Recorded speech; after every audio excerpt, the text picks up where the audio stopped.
તો નમસ્કાર મારા વાલા ખેડૂત મિત્રો। તો આ છે આપણે ભેંસોનું મૂત્રાશનું ખાતર જે બનાવ્યું છે તમે જોઈ શકો છો કે ડબ્બાની અંદર પણ આપણે ભરી દીધું છે અને આ 20 થી 15 દિવસ સુધી પડ્યું રાખ્યું હતું એક મોટા બેલરની અંદર અને આપણે અત્યારે પાણી મગફળીની અંદર પાણી સાથે ચાલુ કરી દીધું છે।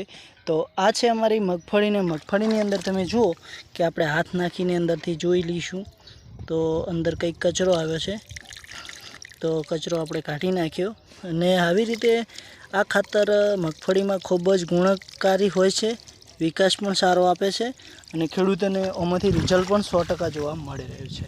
તો હવે હું તમને બતાવું છું અમારી આ મગફળી। તો જો કે આ મગફળીની અંદર આપણે કોઈ પણ જાતનું ફર્ટિલાઇઝર ખાતરનો ઉપયોગ નથી કરેલો, ફક્ત ને ફક્ત મારા ખુદનું બનાવેલું ખાતરનો ઉપયોગ કર્યો છે। એનો રિઝલ્ટ તમારી સામે છે। તો હવે આની અંદરથી કેટલો ઉતાર મળે છે ને કેટલો ફાયદો થાય છે એ હું તમને બીજા વિડીયોમાં જણાવીશ।